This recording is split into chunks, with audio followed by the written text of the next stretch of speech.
Il y a des journées où t'as des cheveux magnifiques, ils sont soyeux, ils sont longs, ils brillent de mille feux. Et le lendemain, tu sais pas s'il y a eu un tsunami dans le lit, hein, ils sont gras, dégueulasses. Donc soyez indulgents et go n'importe quoi, on s'en fout des cheveux.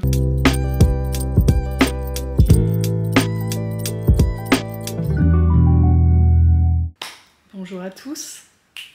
Ça faisait longtemps que j'avais fait un n'importe quoi. J'ai l'impression que je le dis à chaque fois que ça fait longtemps que j'ai fait des n'importe quoi. Mais là, pour le coup, je crois que j'ai fait un n'importe quoi de début d'année. Après, je me suis cassée et j'ai tenté de taffer.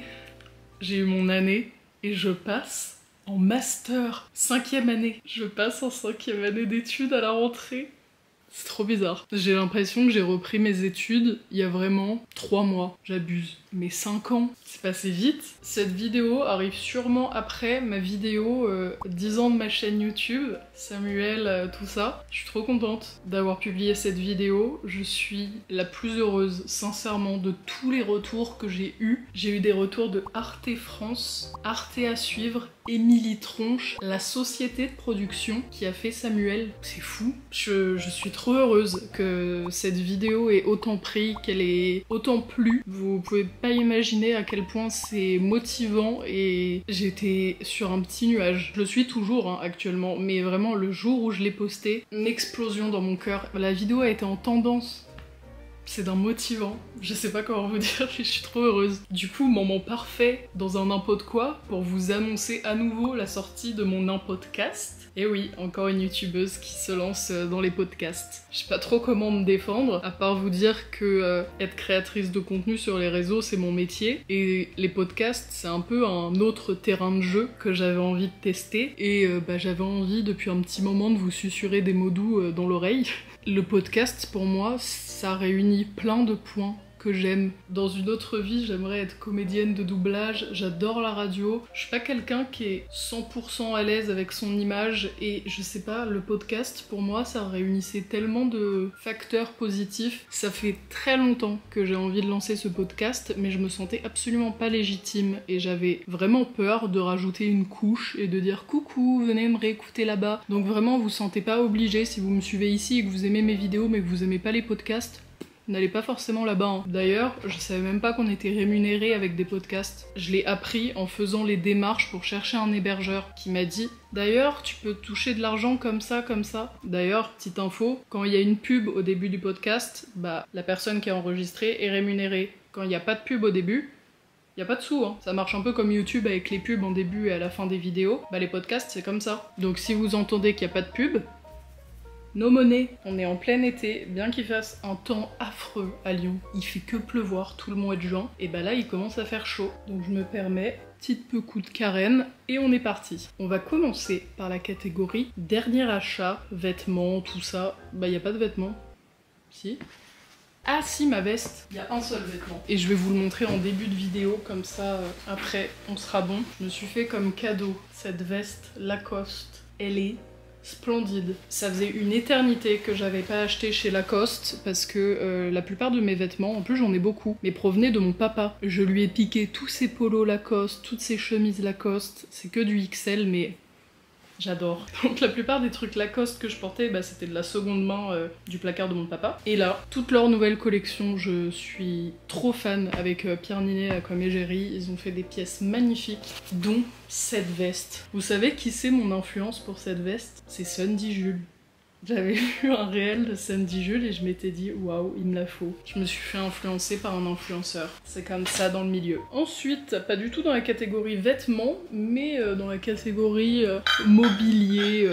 Vous l'entendez là. Vu que ça fait longtemps que j'ai pas fait de n'importe quoi, y a plein de trucs. Vraiment, celui-ci, il va être fourni. Je suis allée à Copenhague récemment, en voyage solo. D'ailleurs, si vous cherchez une ville pour faire un voyage solo, Copenhague, c'est génial. Bon, par contre, il faut pas avoir peur de la pluie et du mauvais temps, parce que là-bas, ça y va. Moi, c'est vraiment pas un truc qui me fait peur, parce que j'ai grandi dans la pluie, donc si t'as envie de faire des trucs, tu sais qu'il faut affronter la pluie. C'est une très très chouette ville, mais c'est quand même une ville chère. Genre même les musées... c'est cher. Mais durant ce périple, je m'étais noté un studio qui fait de la céramique qui s'appelle le Studio Arroge et j'ai acheté ces 2 magnifiques mugs. C'est que du fait main et en plus quand tu y vas, tu vois les gens faire devant toi. Elle est magnifique, leur boutique, t'as vraiment de tout. Celle-ci initialement c'était la mienne et celle-ci celle de Mia. Dedans, c'est trop beau. Et en dessous là, c'est un peu plus de matière. Vraiment j'ai coché un truc que je voulais faire depuis très longtemps.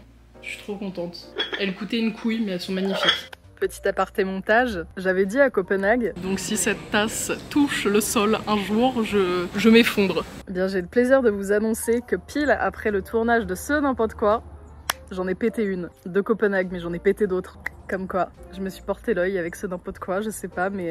Ou alors, point positif, j'ai de la place pour en acheter d'autres. On peut reprendre. Pour rester dans l'univers des tasses, parce que je crois que je l'avais pas présentée, celle-ci. Tadam! C'est moi qui l'ai fait. C'est moi qui l'ai fait. C'est une petite tasse que j'ai peint. Comment ça s'appelle? La papeterie. J'ai fait ça à la papeterie à Paris. À Lyon, je suis sûre qu'il y a un truc équivalent à la papeterie, peut-être à Bordeaux, Marseille, genre des grosses villes. Le Havre, faites un truc comme ça, c'est trop sympa. Entre amis, avec sa maman, avec son papa, avec un date. Et le résultat est très chouette, vous venez la récupérer, je crois que c'est 10-15 jours après, pour qu'il la cuise. Même, ça fait des super cadeaux. Coucou. Je sais pas si j'ai tout dit. Ah, j'ai oublié ma trousse. Toujours à Copenhague. J'ai visité un musée là-bas et il y avait la boutique du musée. Et là, je suis repartie avec un article. Et c'est... Tadam! Une trousse. Elle est trop belle. Elle est très ergonomique. Je sais pas si j'ai la marque. La cerise sur le gâteau. Ah, j'aime bien. Petit instant fashion. Ce sac. J'ai succombé au léopard et Dieu sait que c'est vraiment pas mon truc fétiche, mais j'ai pris un truc à la mode quoi. Et je l'adore. C'est un sac qui vient de chez APC. APC c'est une marque que j'ai redécouvert parce que je la connaissais de par mes copains. Mes amis pour mes 20 ou 18 ans m'avaient offert un porte-monnaie de chez APC qui a trop bien tenu, trop bonne qualité. Et récemment APC m'a proposé de choisir un sac en boutique et j'ai choisi celui-ci. Et il est génial. Pour moi un sac est génial quand je peux le mettre sur l'épaule et qu'il y a de l'espace là et que une de mes caméras peut rentrer dedans. Et là c'est le cas, donc il est génial. Pour terminer cette petite catégorie achat, récemment je rejoue pas mal avec ceci, ma DSi. Ça fait quelques mois là que j'y joue beaucoup. Mario et Sonic aux Jeux Olympiques à fond, Professeur Layton à fond. En ce moment, j'achète des jeux de merde dans des brocantes ou sur des vides-greniers dans la Drôme. Et là, on a acheté Cats Academy. Je l'ai offert à Mia. C'est un peu nul. Si vous savez pas trop quoi faire cet été, rachetez une DS. Ils les vendent pas très cher sur le Bon Coin, vous pouvez en trouver facilement, même dans des vides-greniers. Hein. WarioWare, Souris City, Pony Friends, Mario Bros, Nintendogs. Voilà, c'était mon dernier argument. Faites ce que vous voulez. Nous allons passer à la catégorie livres. C'est une catégorie livres, mais j'en ai lu aucun. Mea culpa. C'est juste pour vous dire les petites nouveautés que j'ai pu recevoir. Il est grand temps de rallumer les étoiles de Virginie Grimaldi. C'est un livre qu'on m'a beaucoup conseillé. Je ne sais absolument pas de quoi ça parle. Je crois que c'est une maman avec ses filles. Et il me semble qu'elle arrête son taf et qu'elle se casse avec ses filles. Je crois que c'est à peu près ça. Mais on m'a dit qu'il était génial, donc c'est un peu mon livre de l'été. C'est le livre que je vais me trimballer partout et que je vais jamais terminer. Ça c'est moi. Portée disparue de Brigitte Giraud. Petite anecdote, j'ai rencontré lors d'un festival de cinéma où j'étais jury à Lyon, cet auteur. Et on a papoté, on s'est bien entendu. C'est un petit sucre, elle est adorable. Et elle m'a offert ce livre. C'est son dernier livre qui est paru. Elle m'a dit bah tiens, j'aimerais te l'offrir. Et je lui ai dit d'accord, t'es toute mimi, mais est-ce que tu peux m'écrire un mot? Et elle m'a écrit. Je lui ai expliqué que Ésil c'était mon nom de scène à l'envers. Du coup elle m'a dit pour Élise à l'endroit. C'est trop mignon. Bonne lecture. Signé Brigitte. Et je sais pas de quoi ça parle, je suis désolée, mais j'avais envie de raconter cette anecdote. Et cette autrice a eu le prix Goncourt en 2022 avec son livre Vivre vite. Vous connaissez peut-être ce livre-là. Et troisième livre que je n'ai pas lu, mais que j'ai reçu, Aksar. C'est une BD qui a été écrite par Raska. Et il a fait la même technique, c'est Raska. à l'envers. C'est illustré par Grébille et c'est une BD qui parle de rap. Et il y a ce petit gars là, je crois que c'est un renard, et c'est lui, Axar, qui va se lancer dans le rap et dans le monde de la musique. Trop bien illustré. Je peux pas vous dire si c'est bien écrit parce que je l'ai pas encore lu. Et je suis trop contente parce que j'ai contribué à la réalisation de cette BD. Il avait fait des précommandes pour pouvoir récolter des fonds pour sortir cette BD. Il a mis des crédits. Il a remercié toutes les personnes qui ont contribué à créer ce livre. Je suis là. Passons à la catégorie musique. Je ne pouvais pas commencer cette catégorie sans parler du concert que j'ai vu récemment. Green Day! Wouh! J'ai revu Green Day à Bercy, à Paris. Pour ceux qui se souviennent, en 2017, je les avais déjà vus et je m'étais fait tirer mon tel là-bas, dans la fosse. C'était la première fois que ça m'arrivait de me faire tirer mon tel, j'espère la dernière, et j'ai eu la chance là d'y retourner et c'était fabuleux. Vraiment, j'étais pareil sur un petit nuage. J'y suis allée avec Blanche qui ne connaissait rien à Green Day à part peut-être 2 chansons, genre American Idiot, et elle a adoré. Moi je me suis éclatée, j'ai pleuré 3 fois et on était trop bien placés, on avait la scène là devant nous et c'était trop bien. Pourtant j'étais un petit peu sceptique quand l'album est sorti. Je trouvais qu'il y avait beaucoup de musique qui était un peu redondante ou qui se ressemblaient. Il y en avait quand même 3 qui sortaient du lot pour moi. Dilemma, Susie Chapstick et Fancy Sauce. Ah, et The American Dream is Killing Me. Trop chouette celle-ci aussi. Et en plus, c'est une tournée où ils refont plein de chansons des autres albums. C'est un groupe qui a vachement rythmé toute ma terminale. Je les ai écoutés beaucoup en terminale et c'était une année où j'étais à fleur de peau, où j'étais en plein deuil et je pense que je les rattache vachement à cette période-là de ma vie et les revoir là en concert, ça m'a... Vraiment, j'ai repris de l'énergie pour 6 mois là. Ils ont fait 2 heures de show, ils ont bu 3 gorgées d'eau et ils réenchaînent tous les jours comme ça. Ils ont une big tournée en Europe, ils ont une grosse tournée aux États-Unis qui arrive juste après. Les mecs, ils ont plus de 50 piges et ils sont au taquet, je les adore. Ensuite, j'ai fait un festival, je suis allée à La Crème Festival, c'est un festival de musique à Villefranche-sur-Mer, juste à côté de Nice. C'est la 3e fois que j'y vais et c'était trop cool. Il y avait Nelik. La dernière fois que j'avais vu Nelik sur scène, c'était genre en 2017. J'avais 18 ans. On a pu discuter tout le week-end parce qu'on était invités tous les deux et je lui ai montré cette photo. On la refera bientôt. Isaac Delusion. Et c'est la seule chanson que j'ai loupée parce que je suis allée aux chiottes à ce moment-là. Je me suis dit tranquille, Couleur Mentalo, il va la faire tout à la fin parce que c'est la chanson que les gens attendent. Et en fait, depuis les toilettes, je l'entendais. Casey Lambiste, c'est lui qui fait cette chanson. J'ai pu le rencontrer et c'est un petit sucre. Le monsieur a plein de qualités. Walter Astral, je crois qu'ils sont 3, en tout cas ils sont 2 sur scène. Je ne connaissais pas du tout et je les ai découverts sur la scène et j'ai adoré. Ils sont totalement perchés, mais très mignons, très marrants. Ils font ce type de musique. Je regarde le feu, il est passionnant. Grosse découverte de ce festival, c'est Tchégué. À ce moment-là, j'étais en backstage parce que, vu que je suis invitée par le festival, j'avais mon petit bracelet. Et là, je vois une petite meuf qui était avec ses copines et elle était là. Je suis toute stressée. Et ses copines, elles étaient là. Tu vas y arriver. En mode, elle se prépare pour un combat de boxe. Et en fait, c'était l'artiste qui allait passer juste après. Je connaissais pas, donc par curiosité, je me suis mis comme as, tu vois, sur le côté de la scène. Et elle est géniale. Elle chante trop bien, son style de musique est trop cool, c'est de l'électro-punk afro. Vraiment, si vous avez une meuf à découvrir là après cette vidéo, Tchégué. C'est génial ce type de festival pour ça, pour découvrir des artistes. Vu que t'as plusieurs scènes, un côté DJ, une plus petite scène, la scène principale, et t'as toujours une setlist qui est chouette. Et en tout cas pour les découvertes.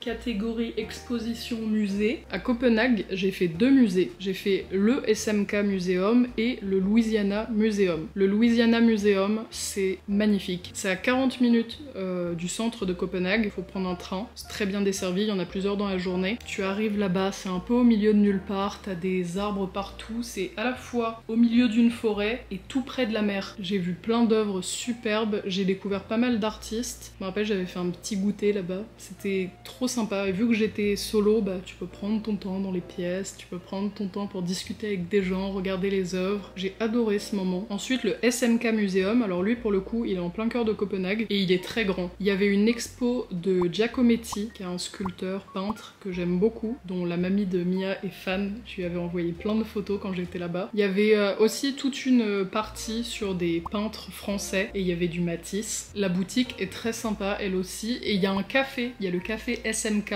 qui est génial. Léa JPLF qui était allée à Copenhague quelques semaines avant moi m'avait dit va au café SMK. J'ai beaucoup aimé celui-ci. Et le dernier musée que j'ai fait, enfin c'est une fondation dans le sud de la France, c'est la fondation Marguerite et Aimé Maeg, comme ceci. Fondation MACT. Voilà, il y a Jacques Mus qui a fait un défilé récemment là-bas, donc vous avez peut-être vu ces images-là. On m'en avait déjà parlé, mais j'avais pas eu l'occasion d'y aller parce que c'est quand même assez loin. Le musée est sublime, pareil, il y avait pas mal de Giacometti, j'ai bien aimé cette partie-là. C'est grand, c'est aéré, la lumière elle rentre partout parce que t'as des énormes baies vitrées, une vue sur l'extérieur et ça fait des lumières magnifiques sur les œuvres. Mais pour moi, la plus belle œuvre de la fondation, ça reste lui.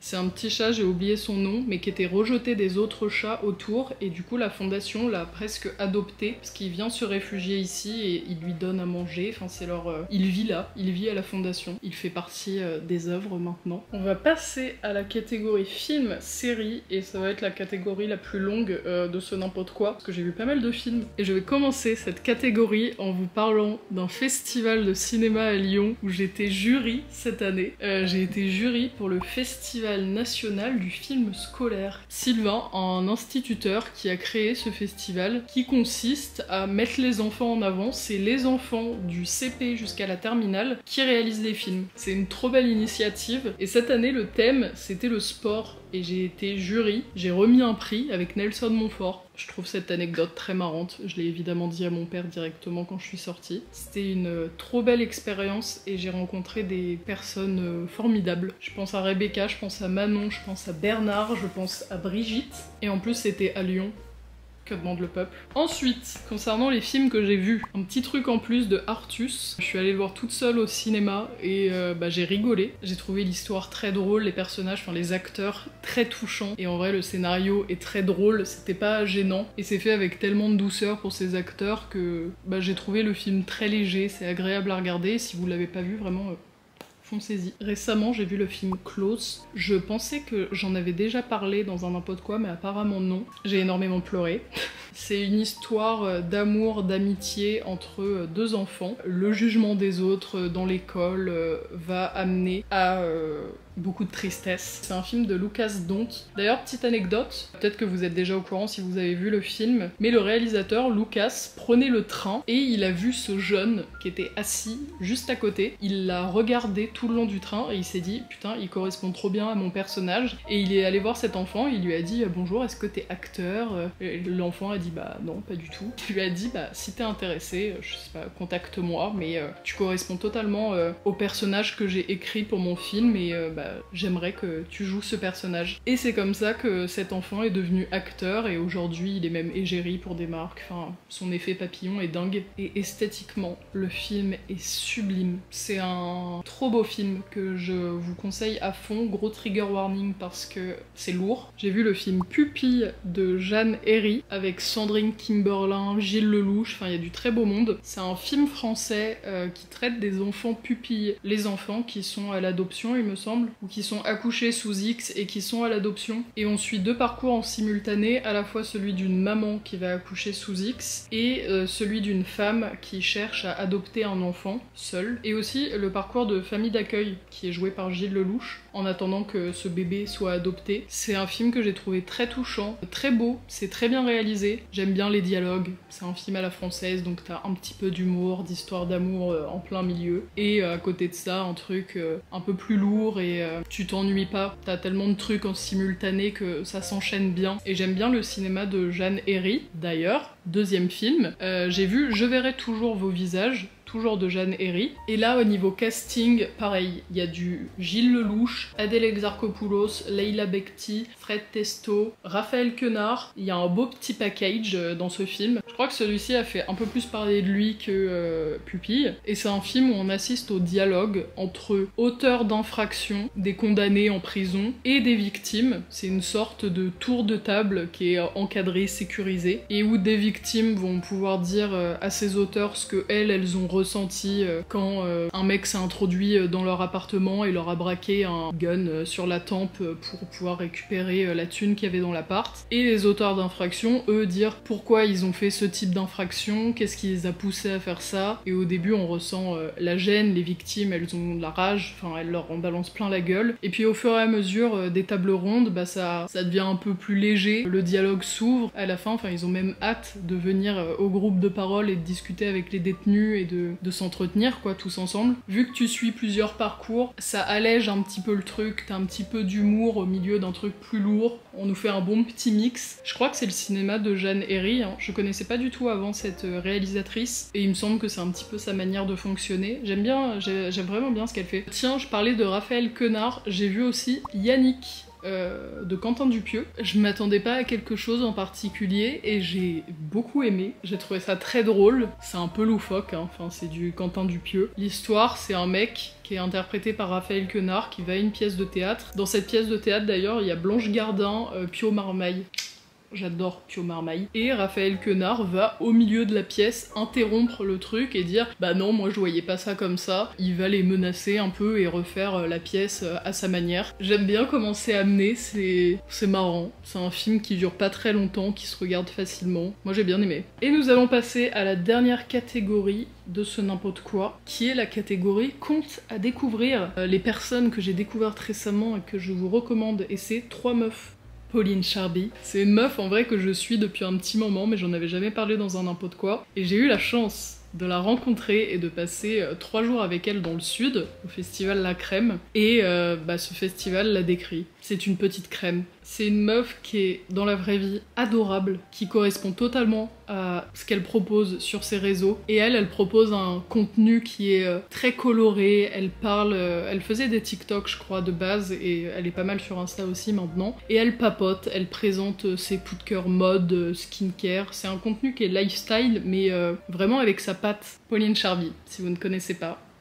Seconde personne, It's Always Been This. C'est un petit conte que j'ai découvert sur Insta. C'est un contenu qui est très inspirant, qui est hyper coloré, esthétique. Si vous manquez d'inspiration et que vous aimez bien les trucs colorés, Mimi comme tout, son compte. Et troisième personne, c'est Alishure. Et c'est une meuf qui est très touche à tout, créative, manuelle. Elle fait plein de trucs de ses mains. Elle fait beaucoup de récup. Elle va faire de la céramique, elle va peindre. Pareil, c'est un contenu qui est très inspirant, qui est très coloré. Les 3 que je vous propose là, c'est vraiment des meufs solaires, colorées. Enfin, moi je regarde ces contenus là et ça me motive à faire des trucs après. Donc j'ai besoin de ça dans mon feed. Si vous avez envie de faire des trucs cet été, vous regardez son contenu et je pense que vous allez trouver 2-3 activités manuelles sympas à refaire direct. C'était la présentation de ces meufs là et on arrive à la fin de ce n'importe quoi. Comme je le dis à chaque n'importe quoi, n'hésitez pas à me proposer des contes, des expos, des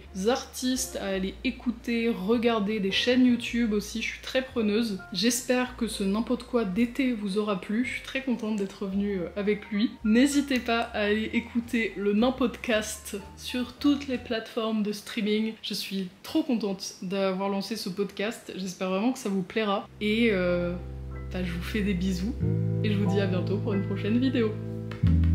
Bisous.